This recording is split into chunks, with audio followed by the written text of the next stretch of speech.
اور اس کو بجانے کا. وہ اتنا اچھا بجاتا تھا کہ ہم خرید لیتے تھے اس کو. میرے ساتھ بھی ہوا تھا یہ بچپن میں, ارے کیا اچھا بجانے کا ہے, چلو اپن بھی بجائیں گے, خرید لیتے. اس کے بعد ہم کو بجانا آتا جاتا نہیں, وہ ایسے ہی رکھے سارا پھر خراب ہو جاتا. تو وہ جو بجانے کا جو آلہ ہوتا اس کا مظہر آلموسٹ وائلن جیسا مظہر ہوتا. جب ان کو مظہر کا آواز آتا ہے, وائلن کا آواز آتا ہے, اونٹنیوں وہ اونٹوں کو جو ٹھہرے ہوئے ہیں, جب ان کو مظہر کا آواز آتا ہے تو ان کو یہ یقین ہو جاتا ہے کہ اب ہمارا ذبح ہونے کا ٹائم آ گیا ہے. وہ کب بجایا جاتا؟ جب مہمانوں کو جمع کیا جاتا, سارے مہمان جماتے, گپ شپ ہوتے, شعر شاعری ہوتی, جی میوزک بجتی, اس کے بعد ان کو کاٹا جاتا, پکایا جاتا, پھر کھایا جاتا. یعنی اتنے سارے اونٹ کھڑے رکھتا ہے, وہ کھڑا کر کے رکھتا ہے تاکہ مہمانوں کو کھلاتا جائے. ٹھیک ہے. قالت الحادیۃ عشر, 11ویں عورت نے کہا. 11ویں عورت کون ہے؟ یہ ام زرع ہے, جس کے نام سے یہ روایت کو نام, یہ کہانی کو نام دیا گیا ہے, یہ پوری روایت کو دیا گیا ہے ام زرع. ٹھیک ہے. اور اس کو حدیث بھی کہتے ہیں کیونکہ اس میں آخر میں ایک لائن سرکار صلی اللہ علیہ وآلہ وسلم کی آ رہی ہے, اس لیے اس کو حدیث بھی کہتے ہیں. قالت الحادیۃ عشر زوجی ابو زرع وما ابو زرع. جی میرا شوہر کا نام ہے ابو زرع. انہوں اپنے شوہر کا نام بتایا نا, تو ابھی انہوں بھی اپنے شوہر کا نام بتا رہے ہیں. میرا شوہر ابو زرع ہے. وما ابو زرع, اور آپ کو کیا معلوم, آپ لوگ کو کیا معلوم کیا ہے ابو زرع؟ اناس من حلی اذنی, اناس من حلی اذنی, جی وملأ من شحم عضدی. اللہ اکبر. تو وہ کہتی ہے خاتون, کیا جانتے ہو آپ لوگ ابو زرع کیا ہے؟ میرے کانوں کو کیا کہتے ہیں, زیورات سے اور بالیوں سے اور پھولوں سے اس سے لٹکا دیا ہے, وزن کر دیا ہے. میرے کانوں کو وزن, یعنی مجھے بہت زیادہ زیورات دلاتا ہے, خرید کر دلاتا ہے. وَمَلَأَ مِن شَحْمٍ عَضُدَيَّ, اور میرے دونوں بازوؤں کو چربی اور گوشت سے بھر دیا ہے, چربی سے میرے بازوؤں کو بھر دیا, یعنی مجھے بہت زیور بھی دلاتا ہے, مجھے بہت کھلاتا پلاتا ہے. وَبَجَّحَنِي فَبَجِحَتْ إِلَيَّ نَفْسِي, اور مجھے خوش کیا تو میں اپنے آپ سے بہت خوش ہوں اس وقت. یہ بہت خوش, میں بہت خوش ہو گئی, اپنے آپ سے بہت خوش ہو گئی, اتنا خوش کیا, میں ہمیشہ تعریف کرتا, ہمیشہ میرے کو خوش کرتے رہتا ہے. وَجَدَنِي فِي أَهْلِ غُنَيْمَةٍ بِشَقٍ, وہ مجھے پہاڑ کی ایک وادی میں ایک بکریوں والی فیملی میں پایا. میں ایک بکری چلانے والی خاندان میں, بکریوں والی خاندان میں, میں ایک پہاڑ میں رہا کرتی تھی, پہاڑ کے کونے میں, تو وہاں پر مجھے پایا. فَجَعَلَنِي فِي أَهْلِ صَهِيلٍ وَأَطِيطٍ وَدَائِسٍ وَمُنَقٍ, تو مجھے لا کر اس نے گھوڑوں اور اونٹوں والے فیملی میں رکھا. دیکھو بکریاں والے جو ہوتے ہیں نا وہ غریب لوگ ہوتے ہیں, عام طور پر غریب لوگ ہوتے ہیں, اور گھوڑے اور اونٹ جن کے گھر میں کھڑے ہوتے ہیں نا وہ بہت پیسے والے لوگ ہوتے ہیں. تو مجھے بکریوں والے گھر سے نکال کر گھوڑوں اور اونٹوں کے گھر میں رکھ دیا. اب یہاں پر گھوڑے اور اونٹ کا لفظ نہیں ہے, صحیل ہے. فجعلنی فی اہل صحیل, صحیل کہتے ہیں گھوڑے کے ہنہنانے کی آواز, گھوڑے کا جو آواز ہوتا ہے نا اس کو صحیل کہتے ہیں. اسی طرح سے عطیط, اس کے بعد کا جو لفظ آ رہا عطیط, اونٹ کے آواز کو عطیط کہتے ہیں, اونٹ کا عطیط اور گھوڑے کا صحیل. تو ہنہنانے اور اونٹ کے آواز کے گھر میں رکھا, یعنی اونٹوں اور گھوڑے والے گھر میں لا کر رکھا. وَدَائِسٍ وَمُنَقٍ, اور ایسے گھر میں لا کے رکھا جہاں پر کھدلنے والا بھی ہوتا ہے. کیا کھدلنے والا مطلب؟ گائے, بیل, بھینس, یہ جانوروں کو دائس کہتے ہیں, کیونکہ یہ لوگ گھاس کو جو بھی ڈالے وہ کھدل کے خراب کر دیتے نا, ان سے بچا بچا کے رکھنا پڑتا ہے. تو گائے بیل وغیرہ بھی بہت زیادہ ہے. وَمُنَقٍ, اور ایسے کھیتاں ہیں, بہت سارے کھیت ہیں اس کے کہ وہ کھیت سے جو ہے وہ دھان اور سارے چیزیں کاٹے جاتے ہیں, اور بیجوں کو اور چاول کو اور گیہوں کو جو ہے صاف کیا جاتا ہے ایک ایسے گھر میں. یعنی بڑا زمیندار ہے, آپ یہ سمجھیں, بڑا زمیندار ہے, کھلاتا پلاتا, زیورات دلاتا وغیرہ وغیرہ. فَعِنْدَهُ أَقُولُ فَلَا أُقَبَّحْ, اس کے پاس میرا معاملہ یہ ہے, میرا سٹیٹس یہ ہے کہ جب میں کوئی بات بولتی ہوں تو پھر میرے کو کوئی رد نہیں کرتا, میری بات کو کوئی ریفیوز نہیں کرتا. میں بولتے ہوں تو سب ایکسیپٹ کر لیتے ہیں اور قبول کر لیتے ہیں.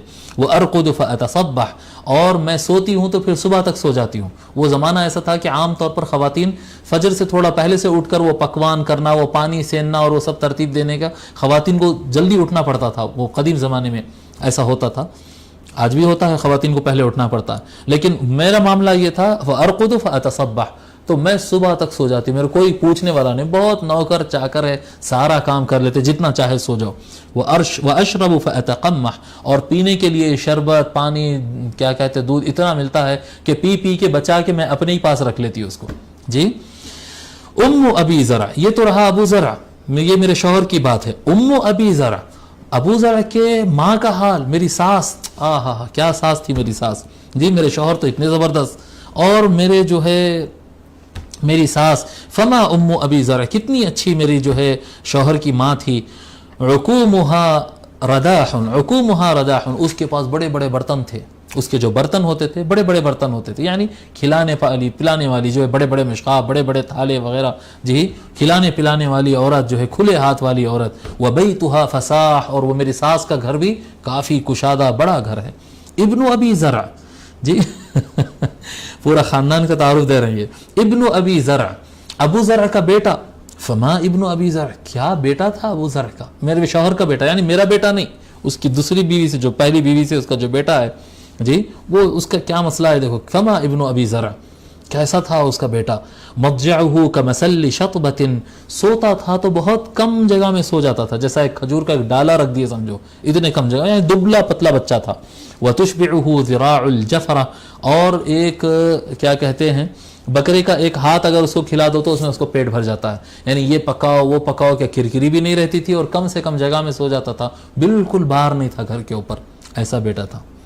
بنت ابی زرع، ابو زرع کی بیٹی، فما بنت ابی زرع جی، کیسی تھی سمجھ رہے ہیں، ابو زرع کی بیٹی، طوع ابیہا و طوع امیہا، ماں باپ کی فرما بردار، ماں کی فرما بردار، ملء کسائہا وغیظ جارتہا، اونچی پوری کپڑے جو چادر اوڑھتی ہے تو بھر کے آتی تھی، ایسی اونچی پوری خوبصورت ایسی بچی جو ہے، وغیظ جارتہا، اور اپنی سوتن اس کی سوتن اس سے جلتے ہی رہنا ایسی تھی، جو بھی اس کی سوتن تھی وہ سوتن جو ہے اس کو دیکھ کے جلتے ہی رہنا، ایسی بیٹی تھی ابو زرع کی۔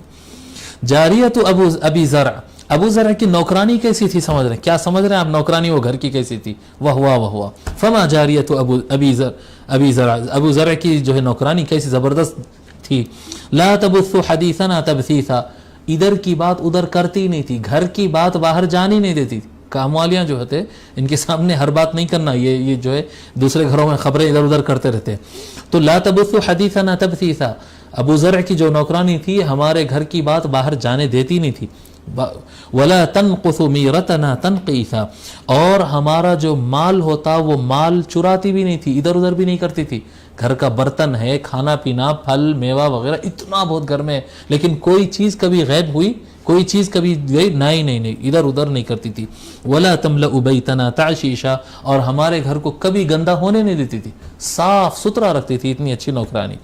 پھر اس کے بعد کہتی ہے ام زرع، قالت خرج ابو زرع والاوطاب تمخض، ابو زرع ایک مرتبہ نکلے اپنے گھر سے، وہ ایسا موسم تھا کہ بالکل بہار، سپرنگ کہتے نا، بہار کا موسم تھا، شاندار موسم تھا، خوب گائے وغیرہ خوب دودھ دے رہے تھے، اور جو ہے پاٹس جو ہے دودھ سے بھرے ہوئے تھے جی، فلقی امرأة معها ولدان لها كالفهدين، اس کو جو ہے جب باہر نکلا وہ تو اس کو ایک عورت مل گئی، اور وہ عورت جو ہے اس عورت کے پاس دو چھوٹے چھوٹے بچے تھے، بالکل چیتوں کی طرح، چیتے کے بچے جیسا کھیلتے ہیں نا، لیپرڈ کے بچے جس طرح سے کھیلتے رہتے، وہ دو بچے تھے اس کے پاس خوبصورت ایک دم، یلعبان من تحت خصرها برمانتین، وہ کیا کہتے ہیں اس کے نیچے سے بیٹھ کر وہ کھیل رہے تھے، وہ عورت بیٹھی ہوئی تھی اور اس کے پاس جو ہے دونوں بچے چھوٹے چھوٹے بچے اس کے گود کے پاس اور اس کے نیچے بیٹھے کھیل رہے تھے، فطلقنی ونکحها، اس کو وہ عورت پسند آ گئی، اس نے کیا کیا، مجھے طلاق دے دیا، ام زرع کو طلاق دے دیا، اتنا اچھا آدمی تھا،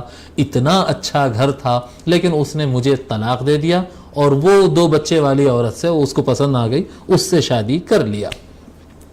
فنکحت بعده رجلا سریا رکب شریا واخذ خطیا، جی پھر اس کے بعد میری شادی دوسرے آدمی سے ہوئی، وہ آدمی بھی شریف تھا، ایک شریف آدمی سے شادی ہوئی جو گھوڑ سواری کرتا تھا، اچھا گھوڑا اچھا چلانا جانتا تھا، بھالا اور تیر اچھی طرح سے چلانا جانتا تھا، وَأَرَاحَ عَلَيَّ نِعْمًا ثَرِيًّا، اس نے بھی مجھ کو کافی نعمتیں عطا کی، بہت کچھ دیا اس نے، وَأَعْطَانِ مِن كُلِّ رَائِحَةٍ زَوْجًا، جو الگ الگ جانوروں میں، یعنی دو گھوڑے، دو گائے، دو اونٹ، ہر دو بکریاں، ہر جانور میں سے جو ہے ایک ایک جوڑا اس نے مجھے دو کا جو ہے جوڑیاں مجھے دیا، اور کہا کلی ام زرع و میری اہلکی، ام زرع ایک کام کرو، وہ شوہر بھی جو ہے مجھے دیا اور کہا کہ تم بھی کھاؤ پیو اور اپنے خاندان اور اپنے رشتہ داروں کو اور فیملی کو بھی تم کھلاؤ پلاؤ، کہتی ہیں فلو جمعت کل شیء اعطانیہ ما بلغ اصغر آنیۃ ابی زرع، جی اگر جو کچھ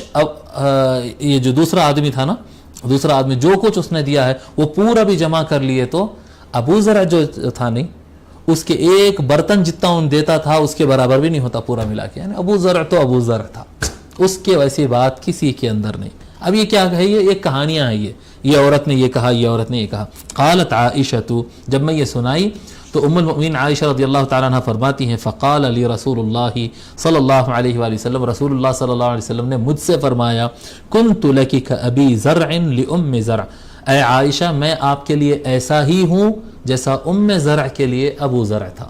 ام زرع کے لیے جیسا ابو زرع تھا نا، کھلاتا پلاتا دیتا، سختی نہیں کرتا، سکون دیتا، یہ جس طرح سے ابو زرع کا رویہ آپ کے ساتھ ام زرع کے ساتھ تھا، میرا رویہ آپ کے ساتھ اسی طرح سے ہے. یعنی محبت میں، عطا میں، اس میں. یہ الگ بات ہے کہ شراح نے لکھا ہے، یہ الگ بات ہے کہ ابو زرع نے بعد میں ام زرع کو طلاق دے دیا تھا، لیکن رسول اکرم صلی اللہ علیہ وآلہ وسلم نے وہ کام نہیں کیا، صرف محبت بانٹے. تو اب یہ پوری روایت طویل روایت ہے، آپ حضرات کو یعنی ہمارا جو مزاج جو چل رہا تھا روایت حدیث شریف میں اس سے تھوڑا ہم ہٹ گئے، لیکن یہ ایک پوری کہانی آئی کیونکہ کتاب کا حصہ ہے اس لیے بیان کرنا ضروری تھا. اور اس میں بات یہ ہے کہ قصے کہانی، اب دیکھیے یہ ایک کہانی ہے، یہ ایک قصہ ہے، پرانے زمانے میں ایسا ہوا کتے، ایسا ہوا کہتے. تو اس طرح سے قصے، کہانیاں، سٹوریز اگر راتوں میں بیٹھ کر ایک دوسرے کو سناتے ہیں، کرتے ہیں تو یہ منع عمل نہیں ہے. حضور اکرم صلی اللہ علیہ وآلہ وسلم کے گھر میں بھی اس طرح سے ہوتا تھا. سب سے بڑی حدیث ہم اس کتاب کی پڑھ چکے ہیں. چیپٹر 39، 39واں باب، باب ما جاء فی صفت نوم رسول اللہ صلی اللہ علیہ وآلہ وسلم، نبی اکرم صلی اللہ علیہ وآلہ وسلم کے سونے کے طریقہ کار کا بیان، کیسا سوتے تھے. حدیث نمبر 254 254 حدثنا محمد بن المثنى قال حدثنا عبد الرحمن بن مهدي قال حدثنا إسرائيل عن أبي إسحاق عن عبد الله بن يزيد عن البراء بن عازب رضي الله عنه أن رسول الله صلى الله عليه وآله وسلم كان إذا أخذ مضجعه وضع كفه اليمنى تحت خده الأيمن. حضرت براء بن عازب رضی اللہ تعالیٰ روایت فرماتے ہیں کہ رسول اکرم صلی اللہ علیہ وآلہ وسلم جب لیٹ جاتے آرام کرنے کے لیے، سونے کے لیے، آرام کرنے کے لیے جب لیٹ جاتے تو حضور صلی اللہ علیہ وآلہ وسلم اپنا دایاں ہاتھ دائیں گال کے نیچے رکھتے تھے. اس طرح سے، یہ گال ہوتا نا کلہ، ہمارے یہاں دکن میں اس کو کلہ کہتے ہیں، باقی سارے انڈیا اور پاکستان میں اس کو گال کہتے ہیں. تو اپنے گال کے نیچے دائیں ہاتھ، سیدھا ہاتھ اپنے سیدھے کلے، دائیں کلے کے نیچے رکھتے تھے اس طرح سے، اور رکھ کر لیٹتے تھے. وقال، لیٹ کر کہتے تھے رب قنی عذابک یوم تبعث عبادک، اے میرے پروردگار مجھے اپنے عذاب سے بچانا جس دن تو اپنے عباد کو مبعوث فرمائے گا، یعنی جب دوبارہ زندہ کرے گا قیامت کے دن، سب میدان محشر میں مبعوث ہوں گے، اس دن مجھے اپنے عذاب سے بچانا. تو یہ ایک دعا ہے، اگر یاد کر سکتا ہے تو کر لیجئے، رب قنی عذابک یوم تبعث عبادک. بہت چھوٹی دعا ہے، سوتے وقت پڑھنے کی ہے، ٹھیک ہے. اور یہ اس کے بارے میں سائنسداں وغیرہ بتائے ہیں، یعنی بہت اس کے بڑے فوائد بتائے ہیں سائنسداں، بعد والے بھی بتائے ہیں، پہلے والے بھی علماء اور حکماء بھی یہ بات بتائے ہیں کہ رائٹ سائڈ پہ سونا، جو حضور سرکار کی سنت تھی. سونے کے بعد آدمی پھر پلٹ جاتا، چتا ہوتا، لیفٹ سائڈ مڑ جاتا ہے، لیکن بہتر طریقہ یہ ہے کہ آدمی رائٹ سائڈ پر سوئے. اس کی وجہ یہ بتاتے کہ جو ہارٹ ہوتا ہے انسان کا، دل تھوڑا سا لیفٹ سائڈ کی طرف مائل ہے بیسیکلی. اگر لیفٹ طرف آدمی سوتا ہے تو وہ دل اور طریقے سے اور مضبوطی سے وہ بیٹھ جاتا ہے. جب وہ مضبوطی سے بیٹھ جاتا ہے تو نیند گہری لگتی ہے آدمی کو. نیند زیادہ گہری نیند لگنا یہ زیادہ اچھی علامت نہیں ہوتی، آدمی اپنے کام سے غافل ہو جاتا ہے. رائٹ سائڈ سونے میں کیا ہے، دل سینٹر کی طرف آ جاتا ہے، جو لیفٹ طرف ہے نا تو وہ لٹک کے تھوڑا سا سینٹر کی طرف آتا ہے، جس کی وجہ سے وہ تھوڑا ادھر رہتا ہے. اور یہ ادھر رہنے کی وجہ سے آدمی کی نیند چوکنا رہتی ہے، یعنی کوئی حرکت ہو، کوئی اٹھائے جگائے یا کوئی آواز دے یا ٹائم ہو جائے تو آدمی نیند میں سے آسانی سے جاگتا ہے. لیفٹ سونے پر کیا کہتے ہیں، نیند گہری لگتی ہے، رائٹ سائڈ پہ سونا زیادہ پسندیدہ. اور یہ سارے جو فزیکل جو چیزیں میں بتایا یہ ہمارے لیے ہے. یہ نبی اکرم صلی اللہ علیہ وآلہ وسلم رائٹ سائڈ پر سوتے تھے صرف ہم کو تعلیم دینے کے لیے، ورنہ آقا صلی اللہ علیہ وآلہ وسلم رائٹ پر سوئیں یا لیفٹ پر سوئیں ان کا دل تو جاگتا ہی رہتا تھا، سرکار کا دل سوتا نہیں. میرے آنکھیں، سرکار فرمائے میرے آنکھیں سوتی ہیں لیکن میرا دل جاگتا رہتا ہے. تو سرکار نے یہ عمل کیوں کیا؟ تاکہ ہم کو سیکھ ملے، ہم کو تعلیم ملے.